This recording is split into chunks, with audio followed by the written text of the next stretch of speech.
What is the definition of a terrorist? Well, according to Google Dictionary, terrorists are groups of people who use unlawful violence and intimidation, especially against civilians, in the pursuit of political aims. And that's a great definition because it applies to non-governmental organizations and attaches violence to political motivations. Okay, so why isn't Antifa considered a terrorist group then? ISIS is considered a terrorist group. ISIS uses unlawful violence and intimidation for political purposes. So why not Antifa? Serious question. Here's a group of people that goes to higher institutions for the sole purpose to destroy public and private property and even hurt people just because they have a socio-political ideology. This socio-political ideology they hold is Marxism, which is deeply rooted in identity politics. These people view politics as a battle between different identity groups that you cannot leave. If you're black, you're part of the black group identity. If you're white, you're part of the white group identity. Thus, oppressed meets oppressor. There's no reason to engage in the battle of ideas because after all is said and done, you're still part of your group identity, and only violence can significantly change things for these people. And so that's what they do. They commit violence.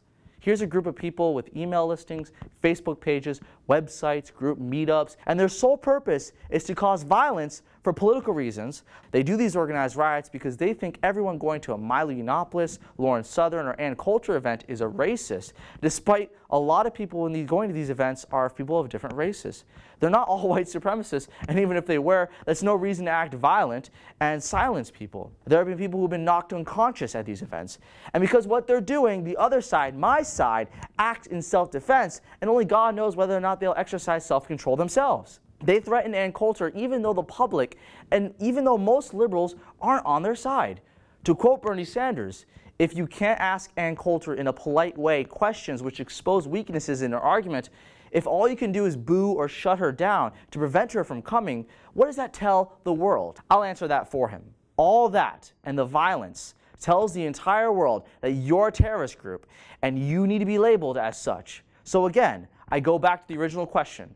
How is Antifa not a terrorist group? How many more people need to be injured? How much more property needs to be burned or trashed? At Berkeley, it was first Milo, and then Lauren, and then Ann, and so on. How many more voices need to be silenced or threatened to be silenced through violence before we label them for what these people actually are, a domestic terrorist organization? I'm Fayza from the Rebel.media. If you want to label these groups as terrorist groups because they are just that, domestic terrorist groups, like and subscribe to Rebel.media and be sure to check out our website stopantifa.com and sign our petition.